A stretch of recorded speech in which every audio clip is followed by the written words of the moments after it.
Të nderuar teleshikues, përshëndetje. Unë jam Roland Qafoku dhe ky është emisioni Dekalog. 12.5 vjet në qeverisje, 75 ministra, 7 zëvendës kryeministra, 9 ministra të brendshëm, 7 ministra të jashtëm, 7 drejtorë të përgjithshëm të policisë së shtetit. Këto janë shifrat që mund t'i përmbledhim gjithçka për majorancën socialiste në këto 12 vjet e gjysmë. Nga ana tjetër kemi një opozitë që ditën e shtunë realizoi protestën në, mund të themi, kombëtare, në fuqit në, sepse nuk është se ka një numër eksakt të protestave dhe besohet edhe në të ardhmen numri i tyre do rritet, do shtohet, sepse të paktën drejtuesit e Partisë Demokratike e kanë lajmëruar këtë gjë, por çfarë sollën këto zhvillime? Pra, çfarë sollën ndryshimet që bëri kryeministri Edi Rama në kabinetin e tij, ka bërë 7 ndryshime, gati 44% të gjithë kabinetit, dhe mbas tyre ai zëvendësoi, shkarkoi dhe drejtorin e përgjithshëm të policisë së shtetit Ilir Proda, dhe në vend të tij është komanduar Sekol Bishga në pritje të emërimit të një drejtuesi të ri, dhe nga ana tjetër kemi opozitën e cila e quan këtë një krizë politike dhe kërkon largimin e kryeministrit Edi Rama. Nga ana tjetër ne kemi edhe një deklaratë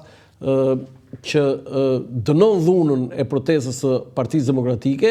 Deklarata është bërë nga përfaqësuesit diplomatik të Bashkimit Evropian në Tiranë dhe mbas tyre dhe përfaqësuesit diplomatik të ambasadës gjermane, të cilët dënojnë dhunën, edhe pse ata e quajnë protestën, tubimin, e quajnë një nga shtyllat e themelore të demokracisë, por ata dënojnë dhunën. Tani, për të analizuar të gjitha këto ngjarje që ndodhen në arkun e 2-3 ditëve, jo më shumë se 48 orë, 72 orë, unë kam në emisionin tim Dekalog, në një lidhje me video call, Ardit Radën, gazetare, analist dhe një mik i emisionit Dekalog. Ardit, përshëndetje. Faleminderit për ftesën. Shumë intensive fundjava në aspektin politik, edhe pse zyrtarisht po themi gjithë administrata si shtetërore dhe ajo private është pushim, por unë numërova ndryshimet në kabinetin qeveritar, protestën e Partisë Demokratike, shkarkimin e drejtorit përgjithshëm të policisë, deklaratën e Bashkimit Evropian të ambasadës gjermane dhe një seri deklaratash nga përfaqësues të opozitës, nga zoti Berisha dhe drejtues të tjerë deputet të Partisë Demokratike. Si e përshkruan Shqipërinë në këtë situatë që edhe pse nuk ka kaluar shumë nga zgjedhjet e 11 majit të vitit kaluar, pra nuk është bërë një vit akoma, duket si ka lëvizje tektonike në politikën shqiptare? Po, unë besoj se ngjarjet janë të ndara nga njëra tjetra, nuk besoj se ndryshimet në qeveri apo shkarkimi i drejtorit policisë janë diktuar nga frika e mazhorancës prej protestave të opozitës apo prej presionit të opozitës. Sigurisht që drejtori i policisë ishte viktim e akteve të opozitës, por jo e politikës saj, pra sulmit ndaj Vilës 31, ai ishte ajo që dogji në fundit Ilir Prodën dhe drejtorin e policisë Tiranës, për shkak sepse policia nuk ishte prezente gjatë sulmit të një objekti kulturor ku mbi të gjitha brenda saj ndodheshin artistë edhe aq më tepër të huaj që kanë ardhur në Tiranë. Ndërsa ndryshimet në qeveri gjithsesi nuk i shoh lidhur as pak me protestën dhe presionin e opozitës, sesa me atë luftën ose përplasjen që ka aktualisht mazhoranca edhe Edi Rama në veçanti, duke qenë se ka marrë atë flamurin e betejës në dorë, me drejtësinë edhe me spakun. Pra, në rastin e qeverisë ne kemi patur një ministre të bllokuar e cila nuk mund të merrte dot asnjë vendim, kemi patur një vendim gjykatës kushtetuese të paqartë dhe që nuk i jepte të drejtë në fund fare qeverisë apo nuk i jepte një përgjigje shtërruese, duke lënë fuqi pezullimin e zonjës Balluku. Në këto kushte Rama nuk mund të vazhdonte të mbante të bllokuar komplet qeverin edhe, si thua, rolin e zëvendës kryeministrit, po dhe ministrinë më të rëndësishme me të një ministre që nuk mund të ushtronte funksionin e saj. ka një absurd shumë të madh, meqense jemi në rastin e Ballukut dhe gjykatës kushtetuese, ka një absurd shumë të madh në Shqipëri, meqense ju donit një panoram, por në raport me qeverisjen. Kemi një kryebashkiak prapa hekurave, por që është në detyrë dhe ka drejt firme dhe vule, pastaj kemi edhe një ministre të lirë, e cila nuk ka drejt as firmos dhe as dvulos, kështu që të gjitha këto janë rrjedhoj e ngërçit të drejtësisë edhe e frikës gjykatës kushtetuese për të shprehur qartë. Ardit,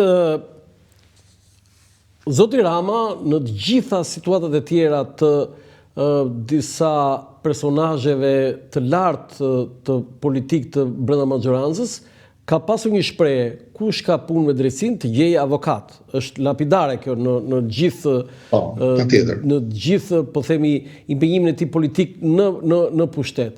Me rastin Balluku, sipas jush, a bëri gabim Rama që nuk ndoqi të njëjtën linjë siç ndoqi edhe me politikanë të tjerë, duke pasur që nga Sajmir Tahiri, Ilir Beqa, që nga Lefter Koka, që nga Arben Ahmetaj, Erion Veliaj, por me zonjën Balluku ai bëri një rezistencë dhe madje bëri dhe betejë me drejtësinë? Dëgjoj, në rastin e zonjës Balluku ka patur një veçanti, nuk lidhet drejt për drejt me preferencën apo me ndonjë lidhje mistike të kryeministrit me ministren fjalë, sesa me akuzën e ngritur ndaj saj. Së pari, zonja Balluku nuk akuzohet për korrupsion, dhe kjo duhet theksuar. Së dyti, akuzohet për ndikim të palishëm, ndikim në tenderat publik dhe domethënë që lidhet kryesisht me shpërdorim në detyrës. Kjo është më rënda akoma se korrupsion. Jo detyrimisht tani, sepse nuk e kemi të qartë akuzën se ku ka ndikuar dhe për çfarë arsyesh ka ndikuar. Pastaj ne kemi një sër raportimesh në media se si është dhënë për shembull tuneli llogaras firmës turke në presionin e kujt dhe kush e ka kërkuar me domosdoshmëri. Tani në rastin e shpërdorimit Balluku. Unë po mbroj atë që shoh dhe kam pikpamjet e mia në këtë rast. Tani nëse Spaku po e mbroni. Nëse Spaku, po sigurisht sepse unë jam i paqartë.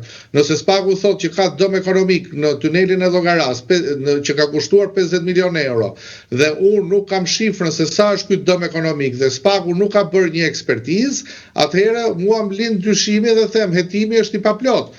Kemi problemin e dytë, për shembull, që është marrë një mesazh, zonja Balluku ka rënë, si thua, viktime mesazheve telefonike të ish varësit saj që është arrestuar para 3 vitesh, të ish kreu të ARSH-s. Tani, ka një mesazh aty, ka një voice para mesazhit, dhe ka një mesazh ministres që i thot skualifikoj të gjithë. Tani ne nuk e kemi kontekstin, sepse ai mund t'i ketë thënë që këta nuk plotson asnjëri kriteret dhe ai ka thënë skualifikoj të gjithë, po ai mund t'i ka thënë këto që kanë shumë më të mirë se firma turke dhe ai ka thënë skualifikoj të gjithë. Pastaj kemi problemin e tretë, që të gjithë këto kompani që kanë marrë pjesë në këtë tender, si ka mundësi që 4 prej këtyre që kanë humbur nuk janë ankuar as tek Spaku, as tek prokurimet publike, as në gjykat, as në media, nuk janë ankuar këta, sepse se kanë patur një situatë të tillë, pra, ku nuk janë vlerësuar dhe është shkelur barazia në tender.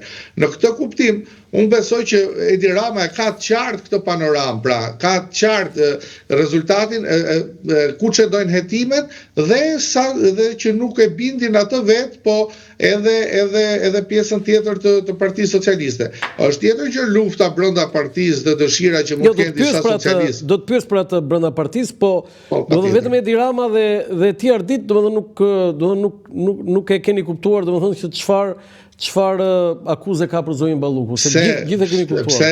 Pse kush është i qartë mbi këtë? Për shembull, është bërë dëmi ekonomik, sa është dëmi ekonomik në tunelin e llogaras? Ma thoni shifrën mua që ti jam unë i qartë.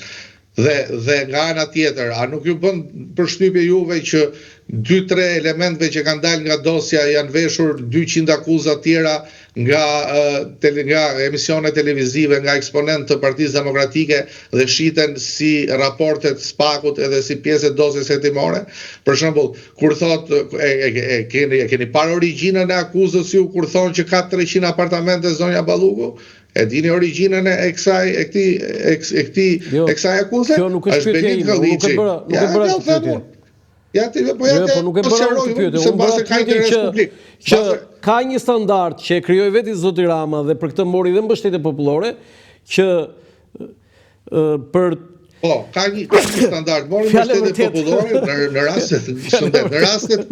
në rastet kur ka një shifër, pra ne nuk kemi një shifër.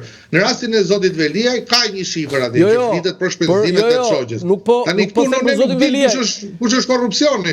Po them që te Samir Tahiri sa doli emri të marr avokat, sa doli Beqa të marr avokat, sa doli Koka të marr avokat. Tani me Zoj Balluku, unë po them një gjë komplet tjetër. Unë po them që ajo ka një çështje me drejtësinë. Ajo mund dalë e pafajshme, unë nuk e di këtë, se jam unë personi që e vendos të. Unë si jam militant. Unë jam një gazetar që them, Ardit, pse Rama ndryshoi qëndrim dhe një qëndrim moral, ai socialist që ka probleme me drejtësinë, gjej avokat. Është lapidare kjo thënie.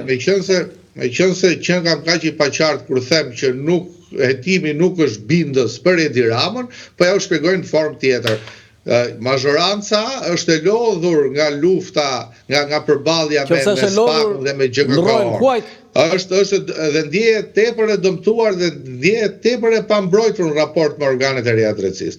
SPAK-u vendosi një standard, ka vendosur një standard të tillë në vendin tonë, që SPAK-u është i vetmi që prodhon akuza kundër qeverisë, opozita është me syt nga SPAK-u dhe nga GKK-ja për të marrë informacion dhe pastaj për t'i keq përdorur në luftën politike, dhe në këto rrethana Rama e ka paralajmëruar dhe para zonjës Balluku që kjo reformë ose nene dhe ligjet veçanta të drejtësisë Shqipëri do të rigjykohen dhe do të shihen. Ka një raport alarmant nga Komisioni Evropian që thotë Shqipëria është e mbushur e mbi populluar në burgje dhe paraburgimi nuk është masë e cila mund të përdoret kundrejt çdo vepre dhe çdo dyshimi dhe çdo hetimi, dhe nga ana tjetër kemi SPAK-un që thotë duam ta marrim këtë zonjën pa bashkëshort me 2 fëmijë dhe ta fusim brenda në burg, se ne mendojmë dhe pastaj kismet kur gjejmë neve provat mund ta dënojmë ose mund dalje e pafajshme dhe të na rëndojë neve në xhep për dëmshpërblimet që mund të përfitojmë. Dhe këtë standard SPAK-u ka gabuar, sepse ju e dini shumë mirë që unë kam qenë ai që kam përshëndetur arrestimin e Ilir Metës, edhe formën e arrestimit, nëse doni t'ja u përsëris, që askush nuk kishte guxim ta thoshte, dhe askush nuk kishte guxim ta mbronte operacionin policor, dhe kur vjen puna, unë sa ndjem jashtëzakonisht i keqardhur që një vit e gjysmë ish presidenti është atje dhe ne nuk dim as akuzën. Dele Shoqja thot korrupsionin e kam bërë unë, SPAK-u i thot jo, ne mendojmë se e ka bërë ky, e mbajnë atje, kërkojnë zgjatje hetimesh, e thorollasin nga gjyqi në gjyq, nga apeli në gjykat lart, nga gjykata lart në kushtetuese, nga kushtetuesja prap në GKK, e kështu me radhë. Pra, duhet të krijojmë dhe ne vetë një bindje dhe duhet kuptojmë më qartë se si duhet funksionojë drejtësia, domethënë fundit dhe kemi kryebashkiakun që i thonë është Nesi Angoni dhe si tregojnë akoma kallxusin, ati i lindet drejta të shkojë ta kallxoj denoncusin për kallxim të rrem dhe nuk e di kush është personi që ka bërë këtë kallxim ndaj tij. Kështu që unë besoj se SPAK-u dhe organet e tjera drejtësisë, duke qenë se kanë patur bekimin e SBA-s dhe BE-s, dhe duke qenë se kanë patur, si thuash, besueshmërinë publike tepër të lartë, se referuar sondazheve, pra del gjithmonë dalin institucionet me besueshmëri më të lartë para ambasadës amerikane për herë të parë, atëherë ata duke u nisur nga gjithë kjo mbrojtje duke u nisur nga përgjithshmëria e opinionit publik e tjerë, kanë arritur deri aty sa ta keq përdorin qoftë edhe jo për arsye politike, po për statistikë dhe për rezultatet punën e tyre. Tani, sigurisht që për këto kritikat që bën ndaj SPAK-ut është normale dhe janë kritikat, sepse nuk i bën vetëm Ardit Rada këto kritika. Por me këtë frazën Partia Socialiste ndjehet e pambrojtur, mu bë mishi kokra. Partia Socialiste ka kuptuar që nuk e kontrollon sistemin e drejtësisë. E ka kuptuar pse duhet ta kontrolloj? Për herë të parë, ne jemi të bindur, për herë të parë. Unë opinioni im ishte që ajo nuk e kontrollonte. Ti thua që duhet ta kontrolloj? Jo, të lutem. Sepse Partia Socialiste ndjehet e pambrojtur. Me emocionove shumë e këtë Ardit. Mu bë mishi kokra. Ndihet e pambrojtur sepse për herë të parë ne shohim që Partia Socialiste dhe kryeministri Rama nuk ka fuqi mbi sistemin e drejtësisë, domethënë nëse deri në nëntor fuqi mbi sistemin e drejtësisë? Të lutem deri në nëntor në media është hedhur teza dhe në opinionin publik, ka qarkulluar teza se Ilir Beqen e ka futur Edi Rama në burg, Erion Velien e ka futur Edi Rama në burg se rrezikon të partin, atë tjetri e ka futur Edi Rama se teza politike ti e gazetar, ato janë teza politike si e futi Edi Rama Ilir Beqen. Ilir Metën e futi Edi Rama në burg se po u fuqizonte shumë edhe po lufton opozitën, Sali Berisha e çoi Edi Rama në rreth shtëpie sepse kishte frikë se po rrezonte Edi Ramën dhe sot ne jemi të bindur më shumë se kur që Edi Rama nuk ka ndikim dhe Partia Socialiste është zhveshur përballë sistemit të drejtësisë, sepse ja ku kemi një rast. Se tani e kuptove ti mbas 6 vjetësh? Sepse unë e kuptova me vendimin e gjykatës kushtetuese, pra se ne deri dje kemi diskutuar që gjykata kushtetuese e kontrollon Edi Rama, apo jo? Dhe një gjykatë kushtetuese ku element gjykatës kushtetuese antar gjykatës kushtetuese, cilët ne i njohim me emër mbi emër dhe janë socialistë të thekur, më socialist se ai 44% që i qeverisë që ndryshoi Edi Rama para 3 ditëve, shkojnë marrin një vendim kundër Edi Ramës dhe kundër zonjës Balluku. Do të thuaj që antar të Partisë Socialiste të thekur njerëz që janë promovuar nga Partia Socialiste në kundërshtim me ligjin kanë qenë KLP, KLD e gjitha me radhë, edhe kanë qenë në çdo ku ka patur Partia Socialiste mundësi si parti politike të bëjë emërime apo propozime, kanë vajtur dhe kanë votuar kundër zonjës Balluku. Pastaj arsyet pse kanë votuar kundër, hajde t'i gjejmë, a janë të bindur në votën e tyre apo kanë patur një presion më të madh se sa bindja e tyre në rastin konkret. Tani, për ta mbyllur këtë çështjen e SPAK, se kemi goxha gjëra të tjera, mund ta hapim sigurisht, po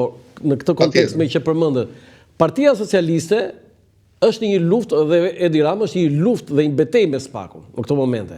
Ne kishim një parti demokratike që në mënyrë ekstreme zyrtarisht e ka quajtur SPAK-un bandë kriminale dhe drejtuesin e saj krye bandit, dhe kjo ishte jo e papranueshme, po kishte kaluar çdo kufi normal.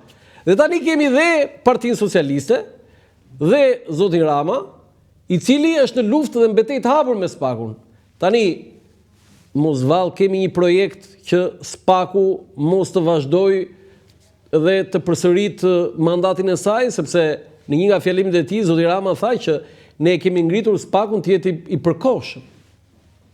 Dëgjoj, unë kam një bindje personale që ndryshimet ligjore që pritet të bëjë mazhoranca nuk do ndalen vetëm te neni 242 i kodit procedurës penale. Besoj se kanë parashikuar apo në vijim do të propozojnë ndryshime tjera ligjore. Për gjithë ata që ndjekin, çfarë ka neni 242?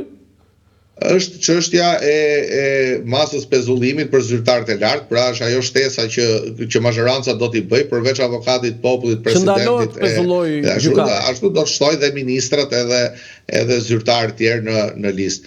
Pra, në këtë kuptim unë besoj që nuk bëhet fjalë vetëm për një ligj, besoj se do ketë një operacion mbi sistemin e drejtësisë, nuk është sekret, po thjesht ka dashur pak vëmendje sepse ka qenë Ulsimania ai i cili e ka paralajmëruar i pari, dhe nëse ka një plan të përbashkët pastaj me Partinë Demokratike, unë besoj se mund të ketë një qasje të tillë dhe mund të ketë një bashkëpunim mes dy forcave, duke patur parasysh që Edi Ramës në vijim do t'i duhet ndryshime kushtetuese për projektin e tij si për parlamentin me 100 mandate dhe ndryshime tjera që ka paraqitur. Pra, mund të ketë një konsensus, mund të ketë një marrëveshje për ndryshuar ligjet e vendit në shkëmbim të dhënies konsensusit edhe për ndryshimet kushtetuese më pas.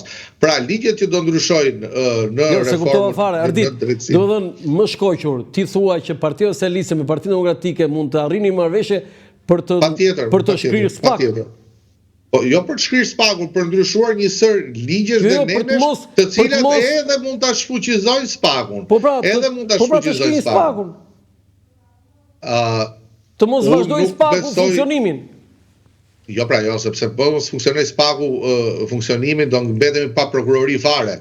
Jo, prokuroria është tjetër gjë, Ardit. Jo, po prokuroria është tjetër, por prokuroria për momentin për shembull merret me vepra të lehta penale, me çështje civile.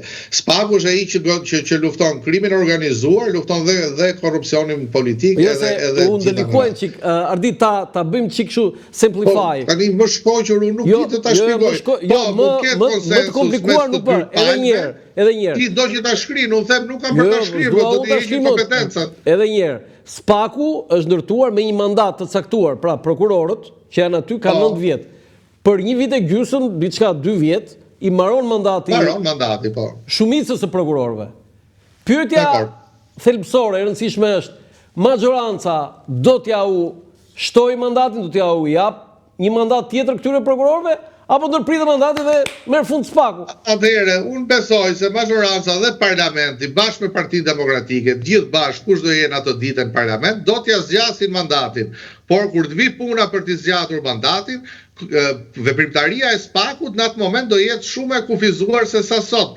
Pra, do t'ja heqin këto të drejtat e paraburgimit, do t'ja heqin të drejtat e marrjes e hetimeve mbi përgjimet telefonike, e marrjes së pajisjeve kompjuterike, nga një sër elementësh për cilët spaku është kritikuar dhe po kritikohet. Tani, po çfarë ngeli ta zgjidhin, sepse edhe para 35 viteve të fusnin burg kur flisje kundër asaj, me të drejtë pa i patur këto teknologjirat. Edhe kjo nuk ka kuptim që neve nga momenti në moment, ty, mua, tjetrit, mund ta bjeri dera në 4 mëngjesit kot për sport, edhe të na hyrë një 6 burra edhe 4 gram në shtëpi, edhe na hapin sirtarët. Në këtë kuptim kjo nuk është logjike, sepse GDN-ja për shembull e ka marrë përsipër si fakt pjesën, pra Gjykata Evropiane e Drejtave të Njeriut, që përgjimet programe telefonike nuk mund merren si prova në hetim.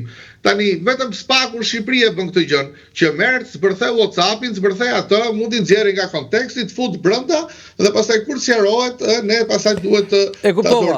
Ardit, nga spakisti më i madh i e bër anti-spakist.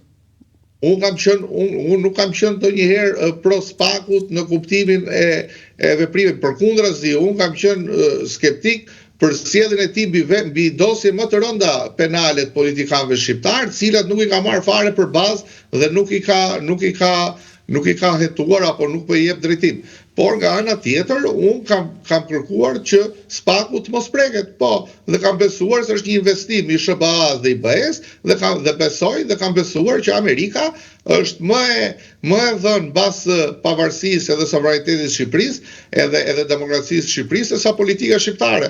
Ky nuk është sekret. Por çovër spakun sot, nga dita që unë pas kam qenë i thekur deri më sot, që mban mbas burgjeve një 10 veta pa proces gjyqësor dhe pa vendim të formës prerë, mua më duket pak e çuditshme. Ardit, tani kalojmë te pjesa e ndryshimeve qeveritare. Okej, zoti Rama, nëse është e mundur regjia, e kemi polifoton e qeverisë edhe këto ndryshimet, të 7 ndryshimet, që është 44% ja kjo është full screen, të lutem. Nuk e di nëse Arditi e shikon. Po, e dallon. Atëherë, kemi 7 ndryshime. E para njerë, pse bëri Rama 7 ndryshime? Se një pritej, vetëm Zonja Balluku. Me këtë rast bëri një ndryshim të kabinetit, gati gjysmën e kabinetit, për të marrë opinionin publik, opozita dhe media me kabinetin e tij, apo çfarë ka ndodhur?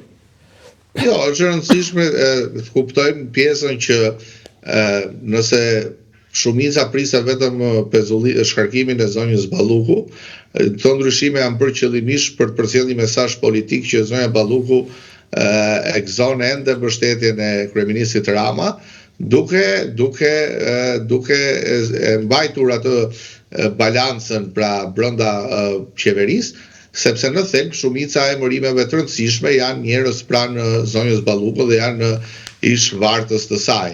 Duke nisur nga zëvendës kryeministria e re, duke vazhduar me ministrin Karakaçi edhe Nufi, dhe në këtë kuptim unë besoj se Rama ka dashur të japi mesazhin që ne po e lëshojmë Ballukun përpara drejtësisë, por nuk po e përjashtojmë, si thua, peshën e saj politike brenda partisë. Nga ana tjetër ka pasur ju mendoni që ata ministrat me që janë, po themi, kanë qenë bashkëpunëtor të zonjës Balluku, ndikojnë te zoti Rama? Tani aty Rama është kryeminist, Rama është ministër tani. Jo, po këtu nuk bëhet fjalë për ndikuar te zoti Rama, po këtu bëhet fjalë së pari për të çuar përpara punët e dikasterit zonjës Balluku me frymën e saj dhe me porosit dhe me përkushtimin e saj, pra duke patur një vartës atje, ajo mund të ketë ende ndikim në vendimarrje, dhe ky nuk është ndonjë sekret. Ti po thua edhe e ikur, edhe e larguar zonjën Balluku ndikon. Së dyti, po patjetër, dhe së dyti janë vënë për të mbrojtur pikërisht njerëzit e zonjës Balluku në institucionet e varësisë. Tani, nëse do vej në Ministër Infrastrukture, po ta marrë si shembull, nëse do vej një armik tjetër brenda partisë, një armik i zonjës Balluku brenda partisë, puna parë që do kishe ti sot ditë në zonjën Balluku armiq brenda partisë? Unë besoj se ka prodhuar xhelozira mjaftueshëm brenda Partisë Socialiste. Po lajmi i parë që do kishe ti sot ditën e hënë nuk do isha unë emisionin tat, por do ishte shkarkimi i drejtorit të ARSH-s, shkarkimi i drejtorit të Alpetrolit, shkarkimi i drejtorit Keshit, shkarkimi i drejtorit të OSSH-s. Drejtori i shkarkon kryeministri Ardi, nuk i shkarkon ministri. Jo, nuk i shkarkon kryeministri, i shkarkon ministri, edhe ashtu siç ndodh që kundrohet ministri brendshëm, shkon një grup drejtorësh të rëndësishëm i shkarkon kryeministri, se nuk ka atje të shkarkoj ministri. Nuk i shkarkon kryeministri, se ky ka qenë debati i pezullimit Ballukut, që kishte mbetur shteti pa drejtor ARSH-je edhe pa drejtor Keshi për një kohë gjatë, sepse i hoqën drejtën e firmës. Tani, kjo nuk është ndonjë element që ndodh vetëm këtu, sepse ne dimë dhe sa herë ndrohet ministri i brendshëm, ndrohet dhe drejtori i përgjithshëm i policisë, pavarësisht se drejtori i përgjithshëm i policisë shkarkohet nga kryeministri. Por është e drejta e ministrit thotë që unë me këtë njeri nuk punoj dot, me këtë zyrtar kam vështirësi dhe mirupafshim. Kështu që unë besoj se Rama ka qenë i qartë në mesazhin që ka dashur të përcjelli edhe brenda Partisë Socialiste, edhe përballë drejtësisë, edhe përballë opozitës. Nëse nuk do të ishte kështu, opozita do të kishte ndalur protesta, do ishte tepër e lumtur me shkarkimin e Ballukut, edhe do të ishte e bindur në fitoren e saj. Ardi, ti marrim me radhë, numri i ministrave që punon dhe ka punuar zoti Rama nga shtatori 2013 deri më sot 75 bashkë me diellën. Çfarë tregon kjo për ty? Dëgjoj, unë dua ta shoh jo si element destabiliteti brenda mazhorancës, se sa si një frymarrje që kërkon të japi Rama qeverisë sa herë që preket jo vetëm integriteti i qeverisë i tij si kryeministër, ose është në qendër të sulmeve, po edhe qoftë edhe një ministri të vetëm, ai zgjedh që të bëj lëvizje masive brenda qeverisë për të mos fajsuar një ministër të vetëm, apo për mos e njollosur atë para opinionit publik. Pra bën disa lëvizje duke kamufluar dhe lëvizjen kryesore brenda tyre. Nga ana tjetër, unë shoh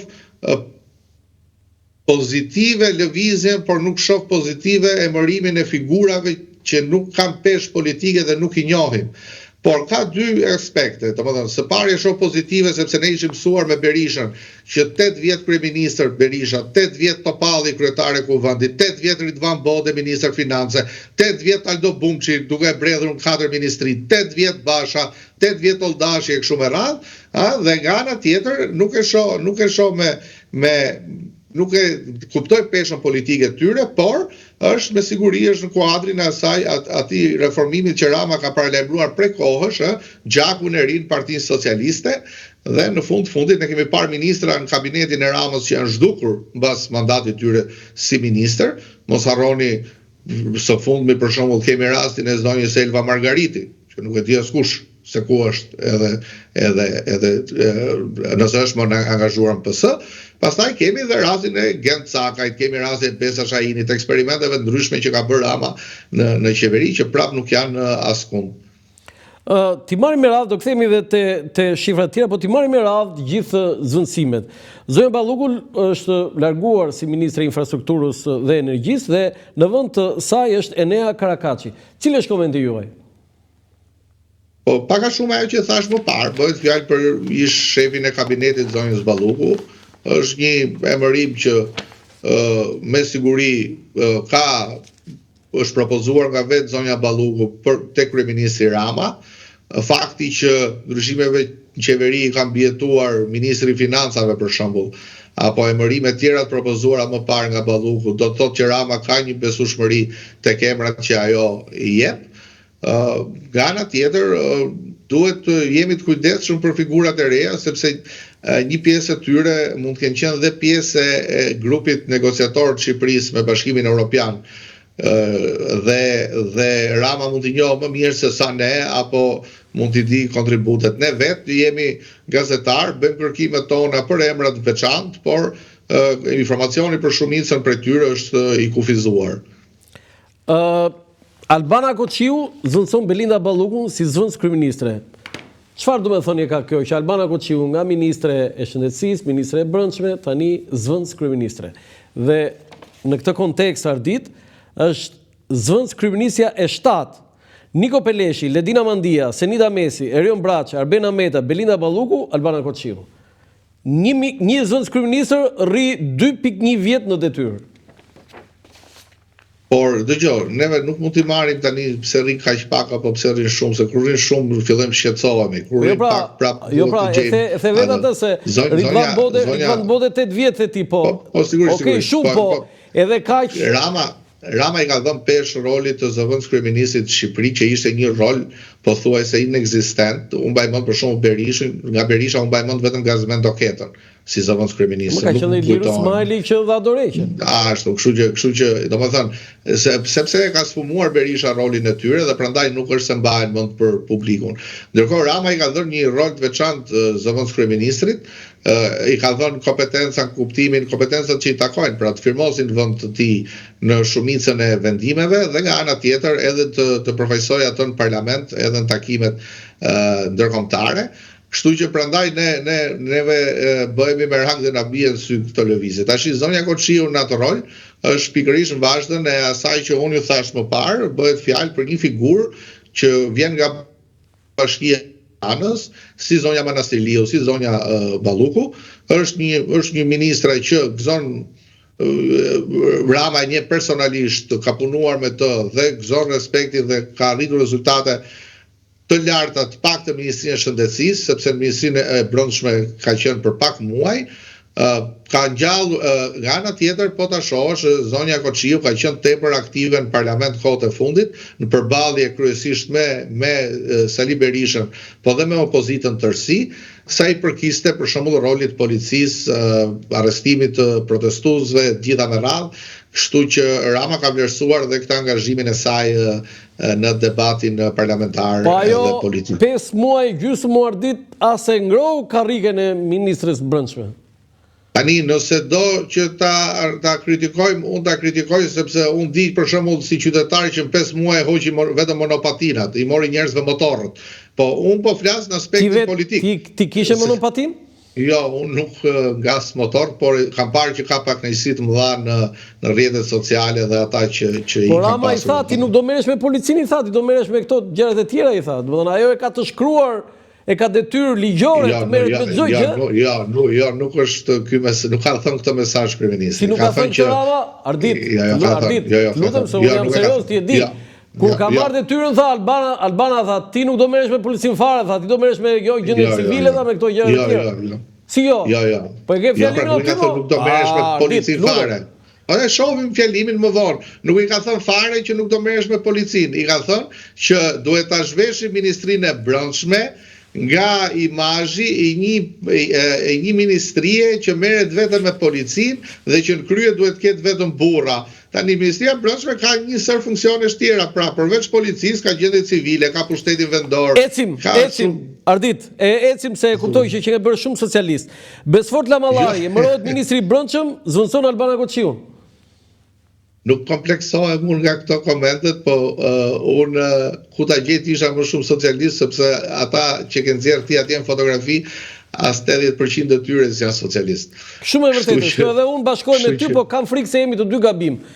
Besfort Lamallari emërohet ministri i Brendshëm duke zvendësuar Albana Koçiu. Po, ka një lëvizje brenda kabinetit për të kamufluar, siç e tham, ato lëvizjet më të rëndësishme që ishin menduar. Zoti Lamallari ka gëzuar mbështetjen e Ramës si pjesë e grupit negociator. Fjalët për Lamallarin ai ka thënë para 5 muajsh, kështu që nuk di çfarë të shtoj më tepër. Të herë nuk erdhi si bombë Lamallarit, Jo, nuk u habit aq shumë, aq më tepër që do të mësua me këto, e mori veten me këto. Aq më tepër që e ka çuar te habitati i tij, sepse Lamallari vitet si zëvendësministër i brendshëm për një kohë shumë gjatë. Po, pikërisht, prandaj po them që ai e njeh mirë ministrinë e brendshme, kështu që është në rregull me lëvizjen. Toni Gogu, ministri i drejtësisë, zëvendëson Besfort Lamallarin. Po, zoti Gogu është një jurist, është një zyrtar tashmë i administratës socialiste me eksperiencë të gjatë, ka qenë që në vitin 2013 ka qenë pjesë e pandalshme e roleve drejtuese, ka qenë kryetari i Këshillit Bashkiak, ka qenë zëvendësministër drejtësie, ka qenë prefekt i qarkut Tiranë, kështu që ka qenë ministër pa portofol para se të bëjë ministër drejtësie. Jo, Erion Veliaj, tani nga bashkëpunëtori Erion Veliaj, në këto kapërcime tani si e parashikon? Unë nuk besoj se zoti Gogu apo ish bashkëpunëtor tjerë të Veliajt mund të bëjnë diçka më shumë në luftën që ka, në betejën që ka Veliaj me drejtësinë për momentin. Kështu që nga ana tjetër fakti pse Veliaj ka atë fatkeqësinë që ndodhet mbas hekurave nuk do të thotë që gjithë ta pasaj tikin të largohen nga politika edhe të presin çdo ndodh me Veliajn. Ai nga karrierën e tij personale, nuk do shqetësuese do ishte nëse do i kishte luftuar zoti Veliaj, apo nëse do kishte heshtur për zoti Veliaj. Përkundrazi, Toni Gogu ka qenë një nga zërat e pak që ka guxuar në media të marrë në mbrojtje rastin e Veliajt edhe të shprehet juridikisht për të shprehur kritikat e tij juridike që ka për sistemin e drejtësisë. Ferit Hoxha, ministri i jashtëm, largohet Elisa Spiropali. Këtu kemi 2 lajme madhështore. E para ishte habitshme largimi i Elisa Spiropalit, sepse nga të vetëm në kabinet që krijoi dhe kishte një profil jo të ulët politik. Dhe në gjithë karrierën e saj ne kuptojmë që zonja Spiropali është ambicioze, nuk kalon lehtë në gjithë ato që ajo stacionet e karrierës së saj, dhe pse largoi Edi Rama? Para se të gjejmë arsyet e largimit të saj, duhet shohim si thuash me kërë zëvendësuar. Në kuptimin që te zvendësimi kemi diçka tjetër, se unë do të kërkoja atë koment, po të parë flasim mirë për Elisën, sepse Ferit Hoxha mbas 34 vjetësh emërohet një diplomat në krye të Ministrisë së Jashtme. I fundit ishte Ilir Boçka me qeverinë e Vilson Ahmetit në vitin 1992.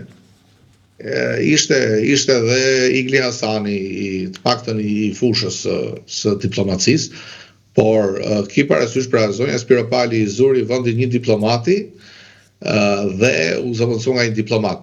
Tani arsyet e largimit unë besoj që së pari, unë kam thënë, besoj së pari ka të bëjë me rivalitetin brenda Partisë Socialiste.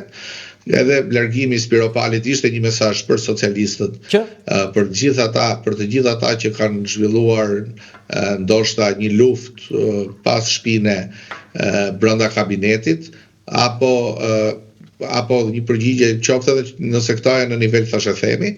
Nga ana tjetër, si thua, ai distancimi i Ramës me Spiropalin u vure së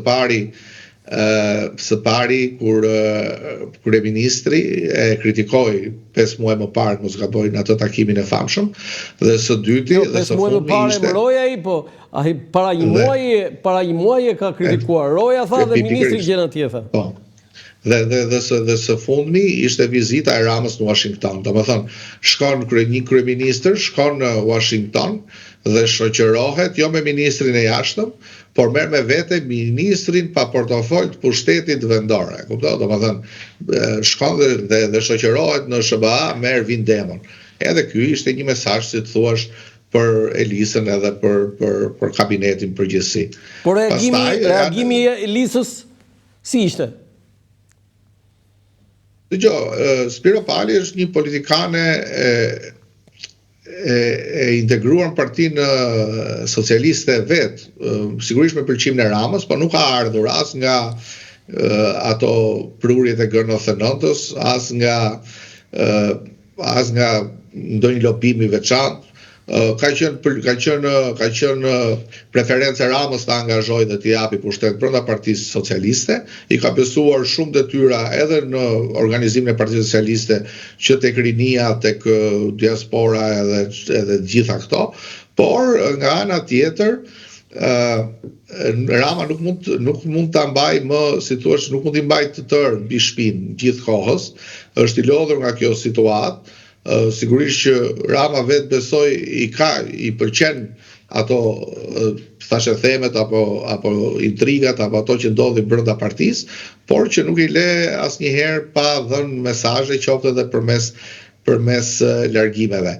Përveç Piero Palin i bën der, besoj unë, që e largon nga qeveria në këtë formë, duke zëvendësuar me Ferit Hoxhën, dhe së dyti duke e larguar fare nga kabineti, sepse pastaj do ishte pa sens që ish kryetaria e kuvendit edhe ish ministre e jashtme të përfundonte, për shembull, kot po them, ministre mjedisi, ose të bënte ministre e marrëdhënieve me biznesin, çfarë në ato ministrit e tjera atje që janë ministra pa ministri. Po Ferit Hoxha, si e vlerëson? Unë personalisht e njoh vetëm si një diplomat shumë jetë gjatë, një ambasador shumë jetë gjatë. Pra, që në kohën e Berishës, unë e mbaj mend që në OKB, domethënë në Kombet e Bashkuara, e gjitha këto, aq sa unë po dyshoja nëse ka pasaportë shqiptare, sepse ka kaluar gjithë jetën jashtë vendit. Kam kritikat e mia, por i kam rezerva për arsyen sepse nuk e kam saktë informacionin, ti mund ma konfirmosh madje më ashtu, nëse së fundmi për shembull një mik po më shkruante që është personi që ka hartuar ligjin e varrezave greke në kohën e Berishës. Ose është ai ka pasur një rol kryesor në gjitha të historia atëherë, por dhe madje Partia Socialiste ka bërë denoncim prokurorin e Tiranës atëherë për Ferit Hoxhën. Dhe së dyti është personi që ka hartuar apo ka ndikuar, mos gaboj, në marrëveshjen me Greqinë për detin. Partia Socialiste për këtë arsye e ka denoncuar prokurorin e Tiranës, po çështja nuk pati ndonjë pasojë për zotin Hoxha. Mirë, dakor, pra, po them që dy çështje të cilat Partia Socialiste ka luftuar shumë, siç është marrëveshja me detin, po edhe koha e varrezave të ushtarëve grek në vend, të dyja, po prap ne nuk na bën më përshtypje sepse tani ne u mësuam edhe me ish-gardistë të 21 janarit, edhe me nuk do na çudiste as ky rast. Ka thënë Pjetër Abnori, jeni specialista, ju socialistët, jo ti, po socialistët. Qartë. Ermal Nufi, detyrën e ministrit mbrojtjes dhe shkarkimi Piro Vëngut. Ç'a ishte kjo? Se e habitshme, atë thrasin ambasadë amerikane, merr vlerësime nga NATO. Mirë, Elisa Spiro Palis shkoi atje, po Piro Vëngu ka qenë korrekt. Vlerësimet edhe takimet nga ambasada amerikane nuk bëhen për individin, bëhen për vendin, bëhen për Shqipërinë. Ambasada amerikane nuk ka shprehur vlerësim për, besoj unë, nuk i ka dhënë dekorat zotit Vëngu, por i ka dhënë rolit Ministrisë Mbrojtjes si aleat NATO-s. Po, mund t'jeshe ministre të heqin vizën ata takojnë as të llogarisin Martit. Tani, për situatën ku ndodhet bota edhe për situatën ku ndodhet Shqipëria, nuk mund të shmangen aq kollaj disa gjëra, por unë besoj që ka patur më përpara sulme politike ndaj zotit Vëngu, ka patur akuza politike shumë, ka patur akuza shumë të rënda nga politika në lidhje me rolin e tij në portin e Durrësit si ish drejtor, gjithashtu edhe për pjesën, pra e ka nisur me banalitet opozita që tek pjesa e shërbimit ushtarak në Greqi dhe ka vazhduar me akuza për portin e Durrësit. Nuk e di nëse bëhet fjalë konkretisht për ndonjë hetim të mundshëm apo ndonjë dyshim serioz mbi zotin Vëngu dhe ai ka qenë pjesë e kësaj lëvizje. Po prap në thelb kemi të bëjmë me një ish-bartës zonjës Balluku që zëvendësohet prap me një ish-bartës së saj. Eriona Ismaili Jo, Ermal Nufi, keni njoj, keni den si ministri mbrojtjes, se nuk është se është një profil politik? Unë personalisht nuk kam njohuri, nuk e di. Di që ka qenë zyrtar i lartë, di që në rastin e Karakaçit ashtu dhe të Nufit është paraqitur në media që janë personazhe me rezultate të larta, me performancë të mirë, me shkollim të lartë e të gjitha me radhë, por unë personalisht nuk e njoh. Eriona Ismaili, ministri i marrëdhënieve me parlamentin. Nuk e njoh fare, nuk e kam iden, nuk mund të komentoj fare një njeri, besoj se është nga ato prurjet e reja që Rama mendon në Partinë Socialiste, të paktën këta kanë një të mirë në fund të ditës që hynë Partinë Socialiste me pozicione periferike dhe pastaj e gjen veten në listat sigurta deputetësh edhe mbeten aty pastaj për një kohë gjatë, kështu që Ardit, tani, dje do ta përzjedhim me këtë, e para njerë kemi dy çështje brenda një çështje. Ministria e Brendshme, Ardit, dua të analizojmë pak më zgjeruar. Kemi nga viti 2013 9 ministra të brendshëm. Sajmir Tahiri, Fatmir Xhafaj, Dritan Demiraj, Sandër Lleshi, Bledi Çuçi, Tauland Balla, Ervin Hoxha, Albana Koçiu, Besfort Lamallari.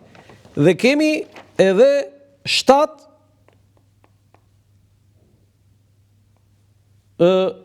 drejtorët përgjithshëm të policisë. Hysni Burgaj, Artan Didi, Akit Çako, Ardi Veliu, Gledis Nano, Muhamet Rumullaku, Sokol Bishga kështu i komanduar dhe Ilir Proda, pra kemi 7 të emëruar dhe 2, se Sokol Bishga është përsëri i komanduar, dhe 2 të komanduar, që do të thotë që me pak gjasa, shumë pak ditë, ne do kemi dhe emrin e 8, pra 8 drejtorët përgjithshëm të policisë dhe 9 ministrat brendshëm vetëm në 12 vite e gjysmë. 12 vite e gjysmë, jo 13, jo 12 vite e gjysmë, që do të thotë pak a shumë i bie në një vit e pak, një vit e 4 muaj, një person qëndron ministri i brendshëm dhe drejtori i përgjithshëm i policisë. Madje duhet ta shtojmë Ardit që si ka mundësi brenda kësaj pyetje që një drejtor policie nuk mbaron mandatin, 3 vjeçar s'e ka mbaruar asnjëri. E qartë. Dëgjoj, unë nuk e di, unë di që Shqipëria ka një dramë me ministrat e brendshëm që 1912-ën. Mund të jetë ministria që ka ndruar më tepër ministra nga çdo ministri tjetër dhe është pa, besoj ju si mbledhës i statistikave dhe i fakteve dini më mirë këtë. Di që është një ministri që i kanë ngrënë ministrat e vet, pra gjithë ministrat e vet, shumicën e tyre i ka patur viktima pastaj të punës së saj. Dhe nga këto që ne numërojmë në 13 vitet e qeverisë socialiste, po ta shohim një numër, disa emra të konsiderueshëm nuk janë më në politikë apo pjesë e qeverisë apo e politikës, si zoti Tahiri, si zoti Sandër Lleshaj, edhe nëse harroj dikë nuk e di. Besoj që është një ministri delikate, besoj që është një ministri ku ti nuk mund të shkosh me asnjë lloj vizioni për të bërë diçka ndryshe nga ministritë e tjera.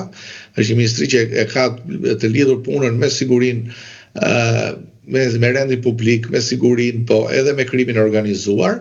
Mendoj që ndoshta një pjesë e ministrave e gjen veten të paaftë ta luftojnë krimin organizuar në ato nivele. 68 ministra të brendshëm në historinë e shtetit shqiptar. Pikërisht. Po, dhe do jetë shumë interesante nëse nxjerrim një statistikë dhe shohim sa janë dënuar me vdekje, sa kanë vrarë veten, edhe sa janë dënuar me burg. Kam bërë një studim, e kam botuar para disa vitesh për këtë dhe është numër shumë i madh dhe të mendojmë për gjithë ata që na ndjekin Ardit që në këtë 68 numër të ministrave, Kadria Zbiu qëndroi 30 vjet ministri i brendshëm, po të heqim atë imagjino si del, duhet gjysmën e viteve e ka marrë Kadria Zbiu. Po, domethënë është Kadria Zbiu dhe pastaj mos gaboj Sajmir Tahiri pati një thyrje rekordi me 4 vite. Mbas vitit 1990, kozgjatja më e madhe ndaj tyre është Sajmir Tahirit 3 vjet e 8 muaj diçka e tillë, jo 4 vjet fiks, po diçka e tillë. Kështu që fakti që këta ndryshojnë ose e shohin veten pa afër për të luftuar me krimin organizuar, mbase kur shkojnë atje në detyrë përballen me disa element botës krimit që janë me ndikim të fuqishëm apo janë shumë lart apo e shohin, si të thuash, edhe punën e policisë lidhur me ta, sepse kryesisht këta kanë qenë viktima të rasteve të dekonspirimit të operacioneve apo të mungesës rezultateve për emrat veçantë të botës krimit. Nuk besoj se por është vetë lloji ministrisë në thelb që nuk t'jep ty asnjë lloj vizioni. Pra Ministria e Brendshme sot vitin 2026 nuk e çaj bën ndryshe nga Ministria e Brendshme e vitit 1946. Ke po prap ato detyra organike, ke po prap punë ke të bësh me policinë, ke të bësh me arrestime, ke të bësh me kundërpërgjigje dhe do jesh gjithmonë do shihesh si një aparat të reprezalje dhe ushtrimi dhune kërshi opozitës. Jo, largimi i Ilir Prodës, të jemi konkret, ishte pse nuk mbrojti vilën e Enver Hoxhës. Do të thënë, jo kaq, por jetën e disa tuajve aty. Tani, a quhet me faj, a është përgjegjës drejtori i përgjithshëm i policisë për këtë? Unë kam një qasje. Kemi një problem të vogël në këtë moment, mund ta një problem teknik që ndoshta për pak sekonda mund të rregullojmë. Po, presim pak momente. Është një problem.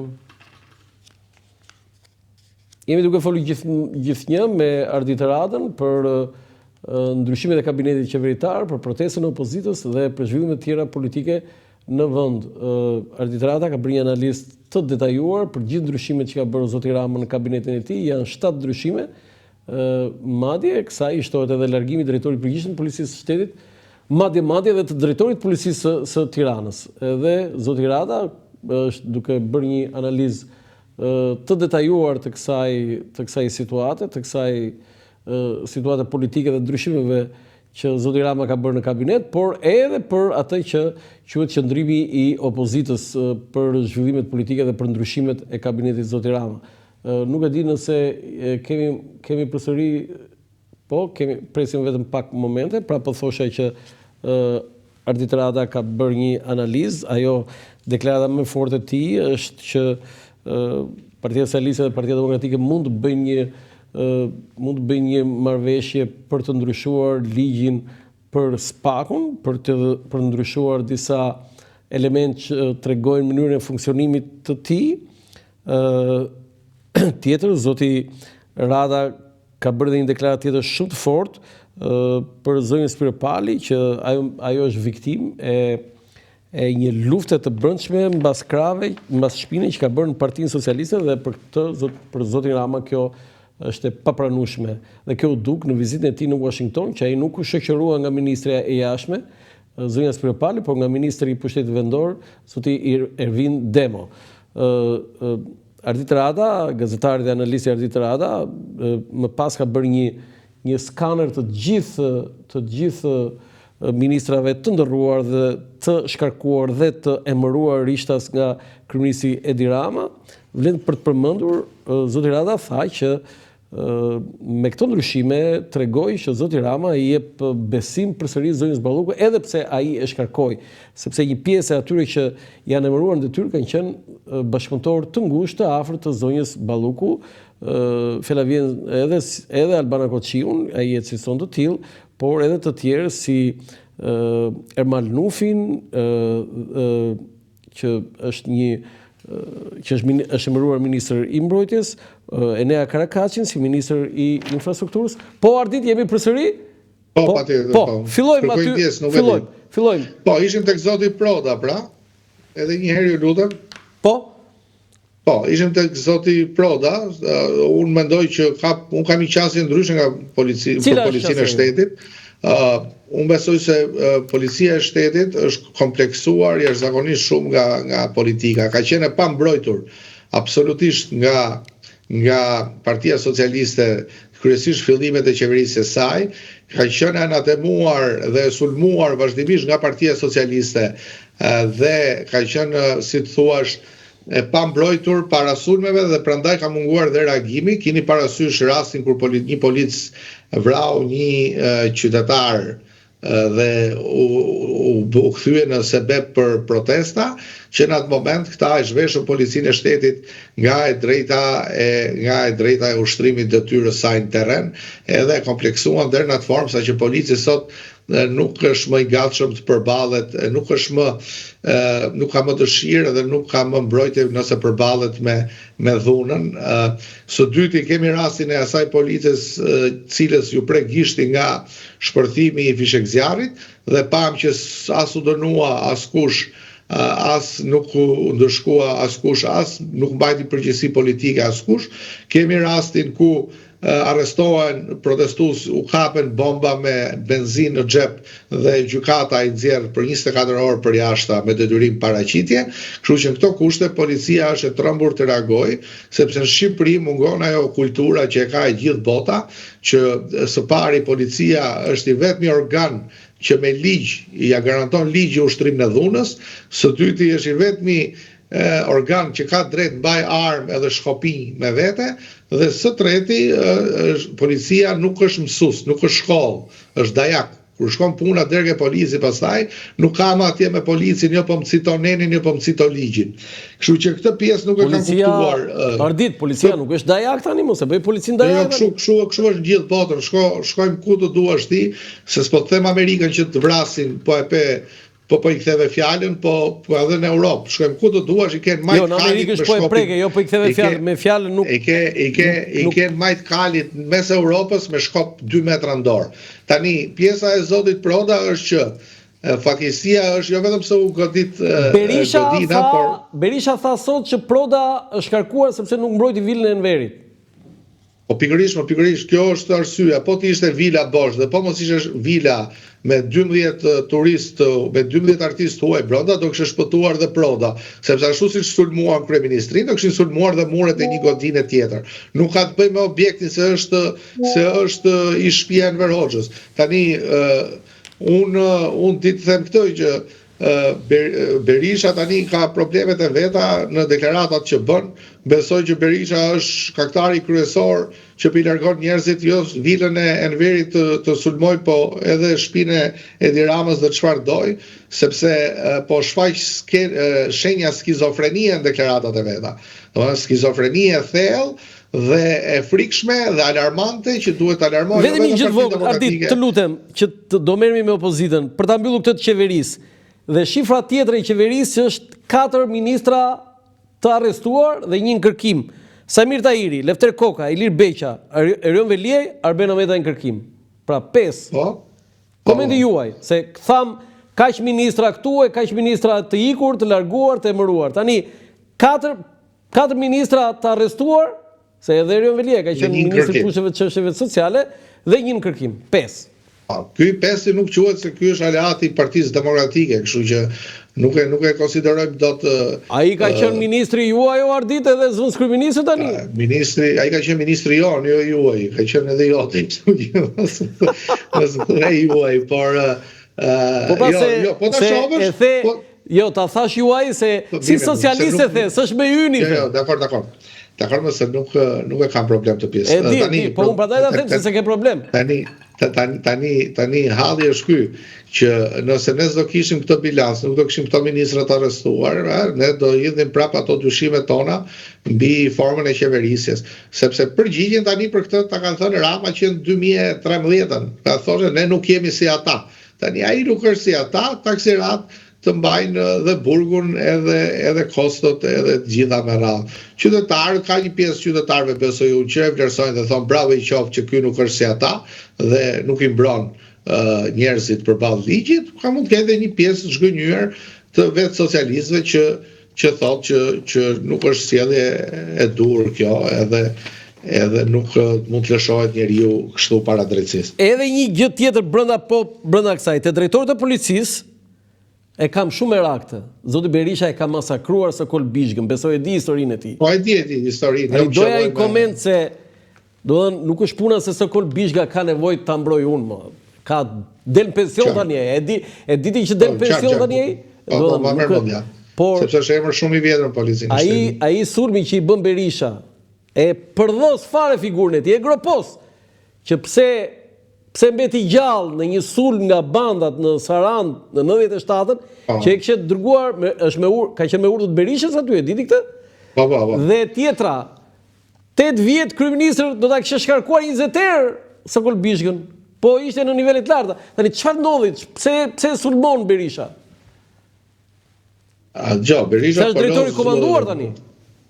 Berisha luan all in, pra kush i del para nuk e kursen edhe e vjen qendër të sulmeve. Nga ana tjetër, është i bindur që nuk ka një kundërpërgjigje prej atyre pikërisht prej kësaj që ju thatë, pra sepse 8 vite qeverisjen e tij e ka mbajtur në detyrë edhe e ka promovuar në poste të larta. Unë besoj që Berisha guxon deri atje sa që të ka për borx për flas edhe një ministrin më të panjohur ose deputetin më të panjohur.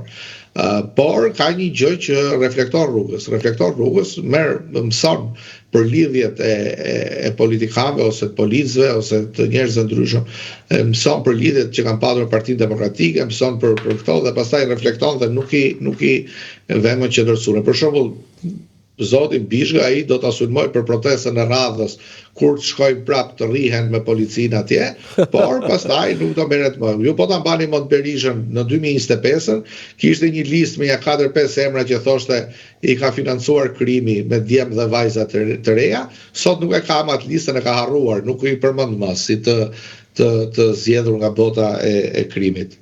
Qartë. Tani vim te opozita. Ardit, këtu është kështu, ti ngresh Ardit Radës, ti ngresh topin. Çfarë po ndodh në opozitë? Nuk kam çfarë i komentoj më tepër opozitës, unë se ato që i kam thënë. Nuk kam vënë re një sjellje shumë të çuditshme të Berishës në protestat e fundit. Cila? Kam vënë re që për mendimin tim ai ka nevojë për një kontroll urgjent, nuk e di kush mund t'ia bëj kontrollin, a me vullnetin e tij, a mund t'ia bëj me dhunë. Por të dalësh mbas protestave, si kontroll me dhunë? Po të marr kontroll shëndetësor, nuk e di si të ta shpjegoj. Mua më bën shumë përshtypje deklaratat që Berisha bën mbas protestave. Më skandalizojnë, më trombin njerëz zakonisht shumë. Mos harrojmë që po të marr 3 protestat e fundit nga 5, protestën e tretë tha nuk hedhim ne molotov, thash, policia ajo që na hedh molotov neve dhe djeg protestuesit. Në protestën e katërt tha u qelluan me snajper në ball 4 protestues, mund të ishte Çar Kafka, dhe Rama kishte bërë në plan të na vriste 4 prej nesh. Në protestën e fundit fare, në këtë të Vilës, tha neve tha na gënjyen agent infiltruar të policisë dhe na than atje banon Edi Rama, prandaj vajte me dogjen Vilën. Tani, nëse ty të duket se kemi të bëjmë me një njeri normal menderisht, pra edhe qëllimisht nuk bëhen këto veprime. Edhe qëllimisht nuk bëhen këto deklarata dhe nuk tregohet një realitet paralel nga ai që shohin 8 miliard njerëz tjerë në botë. Unë besoj se është fatkeqësia më e madhe e Partisë Demokratike, Berisha dhe lidershipi kryesor, njerëz të tij të besuar. Besoj që nuk ka asnjë shpresë si Partia Demokratike të ndryshojë as me Berishën, as me largimin e Berishës, qoftë me dëshirë, qoftë prej Zotit, sepse Berisha ka fuqizuar dhe ka lejuar që në parti të ndikojnë edhe familjarët e tij, të mbajnë kontrollin e partisë, mbajnë kontrollin e grupit parlamentar, mbajnë kontrollin e kryesisë, dhe në këtë kuptim unë besoj se zgjidhja më e mirë e opozitës do të ishte largimi i njerëzve nga Partia Demokratike, jo largimi i leadershipit të PD-s. Në prill zhvillohen zgjedhjet në Partinë Demokratike për kryetarin e saj. Për ty do ketë një surprizë, do ketë emra që do kandidojnë, do ketë emra që do t'i thonë zotit Berisha? Absolutisht jo. Absolutisht jo. Do të ketë emra që do të kandidojnë, sepse do të kërkojë Berisha, apo do të sigurisht formalisht për të dhënë idenë që ka një demokraci brenda partisë. Ne kemi parë këto raste që kandidojnë edhe njerëz pro Berishës për të thënë se ja nuk është, domethënë ka njerëz të rëndësishëm brenda partisë që kanë ambicie, mbaj mend zotin Biberaj për shembull, apo janë disa elementë kështu që dalin krejt papritur, por sigurisht që nuk do të ketë kandidat serioz, sepse ata e dinë më mirë se kushdo se si funksionon zgjedhjet brenda Partisë Demokratike. Është një humbje e kohës. Dhe kështu funksionon edhe Partia Socialiste, po të paktën Partia Socialiste nuk ka garë, thotë që nuk kemi, thotë për aq kohë se jemi në qeveri. Ndërsa këta që përpiqen të bëjnë garë, që përpiqen të bëjnë primare, që përpiqen të bëjnë të tregojnë këto elementet e demokracisë brendshme, këta e kthejnë në farsë dhe e kthejnë qesharake gjithë procesin. Shkuarja e disa eurodeputetëve dhe përfaqësuesve të partive popullore evropiane ardit në Partinë Demokratike dhe takimi edhe me zotin Berisha dhe deputetëve tjerë, si e vlerësoni? Është një afrim që po i bën perëndimi Partisë Demokratike nga ajo e famshmja Dohani Bar dhe deri tani me non-gratën e Berishës, po thuaj se Partia Demokratike s'ka pas kontakte fare me diplomatët evropianë. Dëgjoj, vajtja e antarëve të Partive Popullore Europiane është detyrë e atyre partive që të shkojnë të takohen me Partinë Demokratike si parti si motër edhe antare e PPS. Së dyti, mua nuk më bë përshtypje, për arsye sepse kam parasysh kohën kur Berisha ishte në rreth shtëpie, edhe pati vizita edhe nga antarët PPS apo ish eurodeputet të rëndësishëm me emër, kështu që besoj se ato nuk kanë një ndalesë, sepse kur shkojnë atje nuk shkojnë emër të Parlamentit Evropian, por shkojnë në emër të partive të djathta të Europës. Së dyti, edhe nëse shkojnë emër të Parlamentit Evropian, nuk kanë çfarë diskutojnë me Partinë Demokratike, përveç ndonjë këshille që mund t'i japin, por ato e dinë qëndrimin e Partisë Demokratike, sepse Partia Demokratike me Berishën krye, që tashmë i ka marrë pozicionin Albana Vokshit, shkojnë atje në Bruxelles ose Strasburg ku mblidhen edhe ligjërojnë atje kundër Shqipërisë, duke paraqitur si narkoshtet, si vend i krimit, nyje kryesore trafikut kokainës, një kryeministër diktator, narkotrafikante, gjitha me radhë, kështu që ato e dinë qëndrimin e Partisë Demokratike, nuk shkojnë për ndonjë kuriozitet për të marrë vesh se çfarë mendojnë Berisha dhe PD-ja në Shqipëri. Pastaj mund të jetë edhe rezultati i lobingjeve, nuk ka asgjë të keqe, pra është kërkuar që ne jemi para kësaj situate ku gjithë na thonë pse s'vjen njeri tek ju, të paktën hajdeni ju edhe, kështu që mund ta kenë bërë edhe në këtë formë. Kaq banale është politika në Shqipëri. Ne mendojmë sikur mendojnë gjithë natën edhe mbajnë shënime, po kaq është. Ardit, ka dhe paralelisht me këtë, zoti Rama e rregulloi marrëdhëniet me Shtetet Bashkuara të Amerikës me atë prezencë në bordin e paqes dhe për hir të vërtetës duhet t'i japësh Ramës atë që meriton kur ai e ka, dhe fjalimi i tij ishte me të vërtetë një jo thjesht një fjalim patriotik, por edhe një benefit politik i tij në aspektin personal, por më rëndësishme ishte një mbështetje dhe një gjetje fantastike e tij për ish drejtuesit e UÇK-s. Po ajo që më habiti ishte jo vendosja e Ramës midis Bashkimit Evropian dhe SBA-s, Ardit, por lufta e Ramës edhe me Gjermaninë, parësisht se tha dhe një kolegu ynë i importuar që tha që Gjermania është një vend i korruptuar dhe s'na tregon neve këto standardet e korrupsionit. Çfarë po ndodh edhe me Gjermaninë, zoti Rama? Jo, Gjermania është një nga financuesit kryesor të reformës në drejtësi, është një shtet që ka mbajtur qëndrim konsistent për rolin e organeve të reja të drejtësisë. Nuk jam ndjeni nëse janë të informuar mjaftueshëm për gjithë këto ngërçet që ndodhin këtu tek ne apo situatën. Nuk besoj se Rama ka shkuar drejt një përplasje me Gjermaninë, por për aq kohë në dashuri nuk është. Unë besoj se Rama ka një veti të tillë që i ka zgjatur atë qëndrimin pushtet edhe i ka shtuar, si thuaç, atë suksesi për sa mund t'ia njohë si sukses. Ka një veti që është i gatshëm t'i nënshtrohet çdo ndërkombëtar i të mundshëm, me përjashtim këtyre vendeve të rajonit Malizi, Kosovë, Maqedoni që na rrethojnë, është i gatshëm t'i nënshtrohet në çdo moment edhe t'i japi çfarë të kërkojnë ata. Në rastin e Gjermanisë, unë mendoj që nuk ka ndonjë përplasje konkrete dhe nuk ka ndonjë gjë për t'u shqetësuar, për aq kohë sa ne kemi parë në Shqipëri, Shqipërinë e Ramës kanë filluar të vizitojnë kancelarët gjerman, dhe nga ana tjetër edhe ne kemi raporte të mira dhe kemi, me sa di unë, për shembull edhe konferenca me NIO-t e gjitha me radhë, nuk ka marrë dhe i kritik në një zyrtar shqiptar ballë për ballë nga profesuesit gjerman. Më mirë PR-in e diplomacisë së Edi Ramës nuk e bënte kush me këtë që the ti. Megjithatë, po tani nëse do flasim për përplasje, më thuaj konkretisht pse është përplasur, që të them, tani thashë themet që thonë se Gjermania është shumë e shqetësuar për rastin e Ballukut, unë e kam gjuar, po unë nuk ta them dot se ka thënë Gjermania këtë. Tani unë shoh këtë që më thoni ju, dhe këtë që thot ai kolegu jon, që thot s'na tregon dot korrupsionin. Po, Gjermania është vendi më i korruptuar, po, është vendi më racist në Europë, këtë e dim. Ka shifrat e korrupsionit ka shumë të larta. Është Gjermania, është Italia. Edhe ti si baton axhiu mo. Po tash këtë ta thot indeksi, s'ta them unë, nuk po them që Gjermania. Tani e kuptova unë.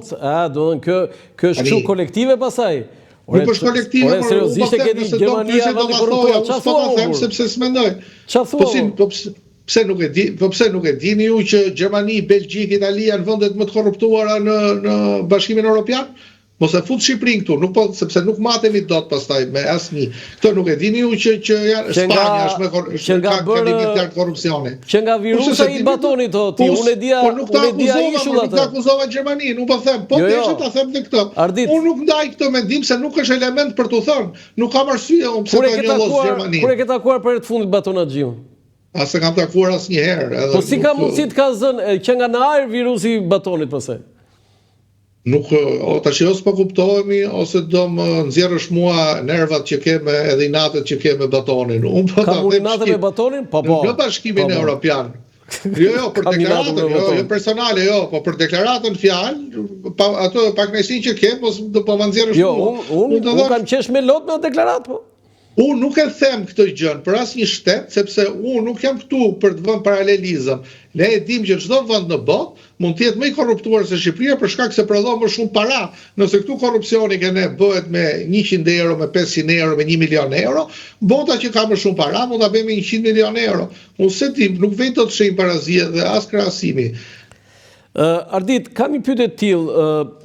Partia Demokratike kërkon qeveri teknike, por lajmi është që në kancelarit diplomatike në Evropë është diskutuar dhe një lloj ideje për zgjedhjet parakohshme, por zoti Rama pikërisht në këtë moment përdori një valvë shkarkimi atë ndërrimit të shkarkimit të zonës Ballukut dhe të ndërrimit të disa ministrave. A është opcion tani versioni i zgjedhjeve të reja ose ti një qeverie teknike? Ky është problemi në Shqipëri që opozita nuk kërkon zgjedhje të reja, nuk kërkon zgjedhje parakohshme, kërkon qeveri teknike, dhe kur thot qeveri teknike ka parasysh që t'i caktoj ajo ministrat e saj, nuk ka parasysh që t'jenë ditë teknik, pra t'jenë njerëz pa njohur apo që vinë nga fushat ndryshme, por që t'jenë njerëz që t'i emëroj ajo dhe t'i propozoj ajo. Në konceptin e qeverisë teknike që kërkon opozita, me çfarë kuptoj unë, do të thotë që shumicën e qeverisë ta ketë Partia Demokratike dhe pastaj t'u jepet gjithë partive parlamentare ndoshta, përveç edhe Partisë Socialiste, po të tjerëve nga një ministër ose nga çfarë mund të ofrojnë. Arsyeja pse kërkon Partia Demokratike këtë është shumë e thjeshtë, sepse kanë eksperiencën e vitit 2017 marrëveshjes Basha-Rama. Dhe një llogari e thjeshtë që bëjnë atje në Selim Blu është thotë kur e bëri me Bashën kështu, pse mos ta bëjmë me Berishën. Pra, kur ja dha Bashës pa ngatishmërinë e Ramës, din ato formulën e Ramës që Basha i kërkoi 5, ai i dha 15, i tha merri edhe këto të tjera, nuk i dua. Kështu që në këtë kuptim ata kanë këtë koncept dhe këtë vizion për qeveri teknike.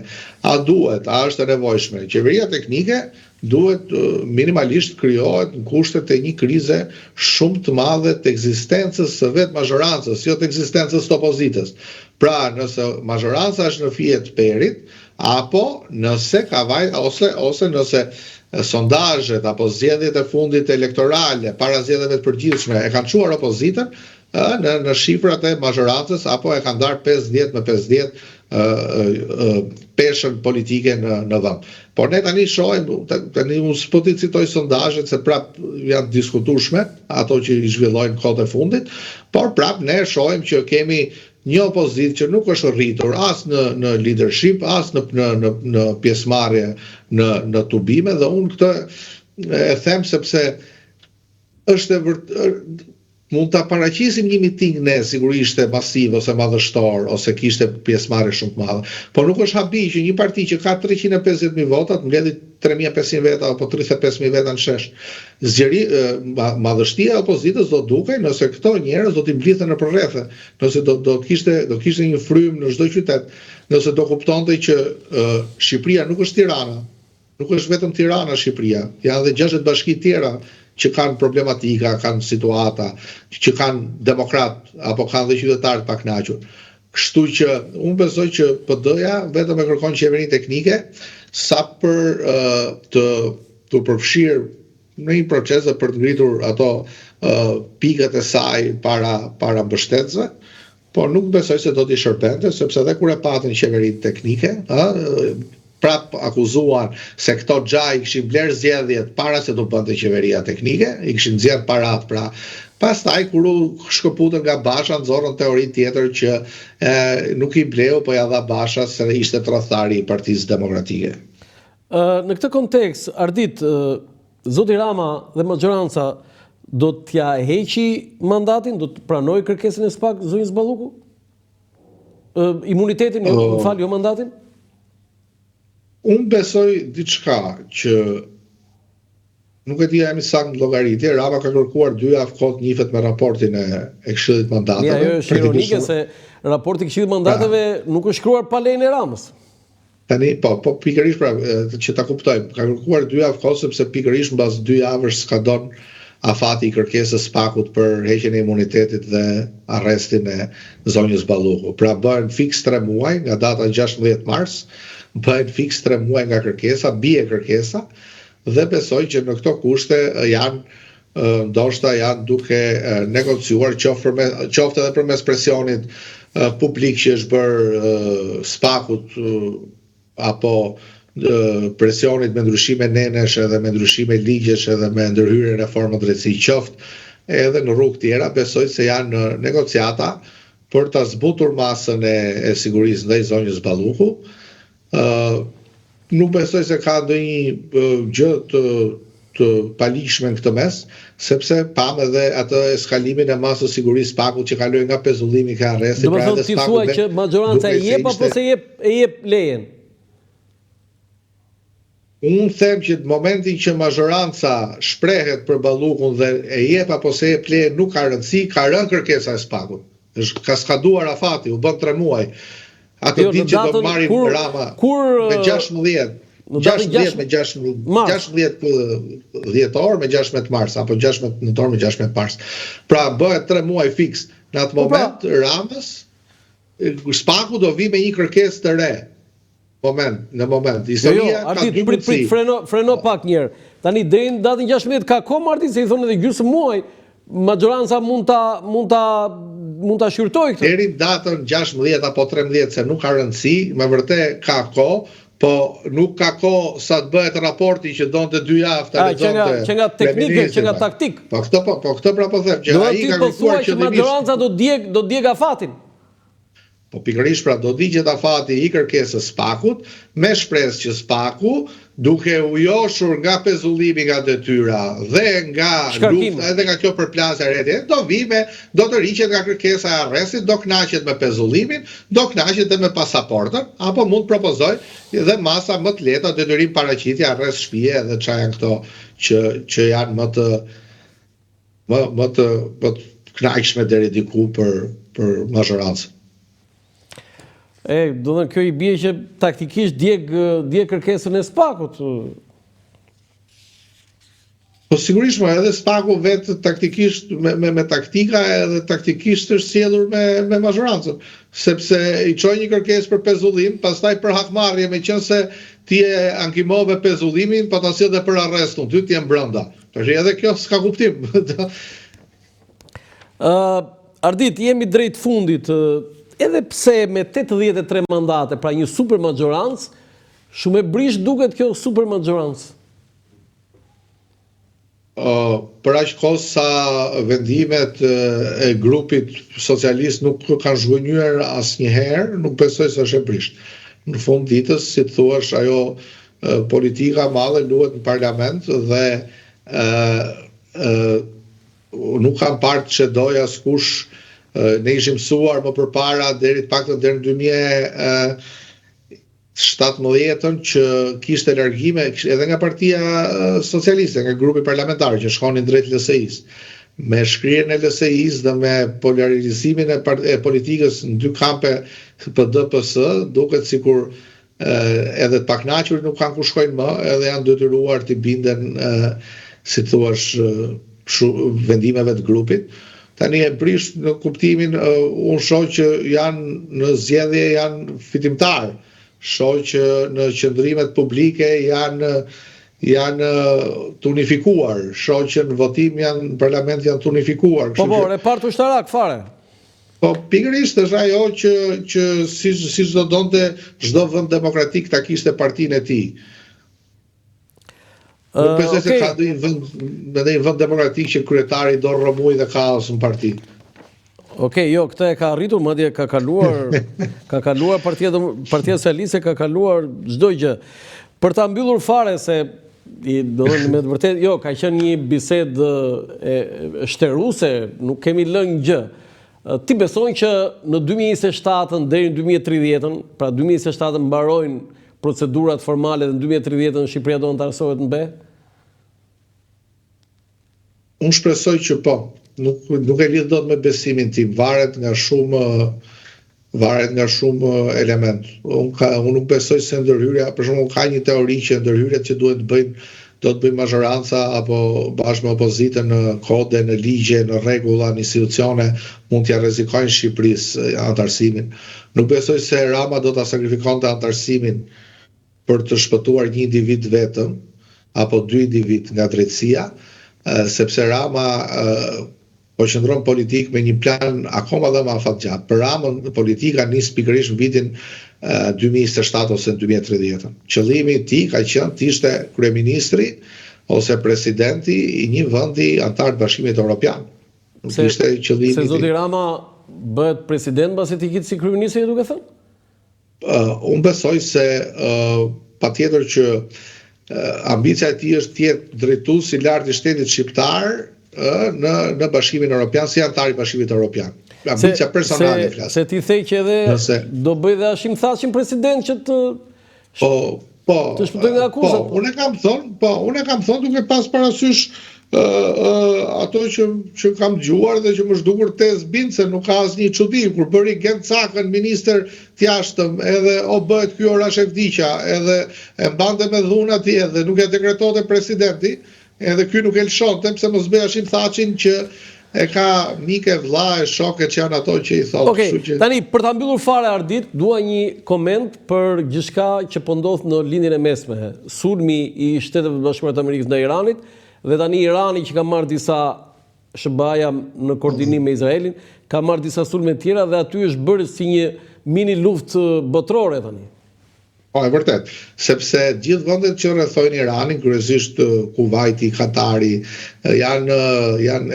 kanë bazat amerikane dhe të perëndimore, dhe Irani nga ana tjetër ka deklaruar, ka taktik të tillë këtë që sulmon vendet fqinje. Pra se ne na duket sikur aty nuk i shkon dot raketa der më larg dhe i qellon gabimisht. Ai i qellon dhe i godet qëllimisht këtu shtetet rreth vetes së pari për të krijuar përçarje politike brenda këtyre vendeve, pra për të ngritur tension politik, sepse çdo vend pastaj ka opozitën dhe qeverinë e saj deri diku dhe i godet për t'i thënë që rishikoni pozicionin tuaj pro-amerikan. Është shqetësuese që Irani ka goditur dhe Kipron ditën e djeshme ka lëshuar raketa drejt Qipros, sepse tregon pastaj që po sulmohet një vend i Bashkimit Evropian dhe kjo është e rrezikshme për përfshirjen edhe të Europës në luftë. Unë shoh pastaj edhe një zhgënjim nga Irani në kuptimin e potencialit ushtarak. Është hera dytë që sulmohet nga Izraeli dhe SBA. Është një zhgënjim sepse ndoshta ka qenë propaganda perëndimore, vetë propaganda e Iranit që ne kanë paraqitur deri më sot si një shtet militarist me armatim bërthamor të jashtëzakonshëm, me kapacitete të larta, rrezik për rajonin, rrezik për botën, dhe pastaj kur vjen puna për balljet luftarake, shoh që ka mungesë efektiviteti në luftime, shoh që ka mungesë arsenali armatimi dhe nuk shoh asnjë lloj kundërpërgjigje të fuqishme edhe të rrezikshme. Ardit, të falenderoj shumë për gjithë të intervistë në 360 gradë, se nuk ishte kështu disa cepca, disa kënde, po 360 gradë. Paktën unë jam një sinqert tek ato që them dhe I besoj. Jo, absolutisht, edhe unë prandaj të qëndrova, ose më saktë ngacmova në disa momente, dhe ti pikërisht për këtë e vlerësoj që ti gjithmonë në emisionin tim jep lajme, analiza, komente, dhe unë prandaj I rikthehem përsëri Ardit Radës nga ato deklarata, për ato deklarata që ti bën në emisionin Degalog, dhe unë të falenderoj shumë. Faleminderit juve dhe suksese. Të nderuar teleshikues, ky ishte emisioni im për sot, publicitet nga unë Orlan Qafoku, mirupafshim. Për herë të parë në Shqipëri dhe Evropë, përmes aplikacionit I reja, zhvilluar nga Akinvest, mund të dërgoni para me MoneyGram në të gjithë botën, direkt në telefoni juaj. Dhe kjo do të kushtojë sa gjysmën e komisionit që do të paguanit nëse ju do të shkonit në çdo sportel. Mjafton të shkarkoni aplikacionin E reja për Android dhe iPhone, të regjistrojeni si klient dhe menjëherë do të dërgoni para në të gjithë botën, me MoneyGram vetëm me gjysmën e komisionit. Bëj zgjedhjen e zgjuar, dërgo para me MoneyGram në aplikacionin E reja.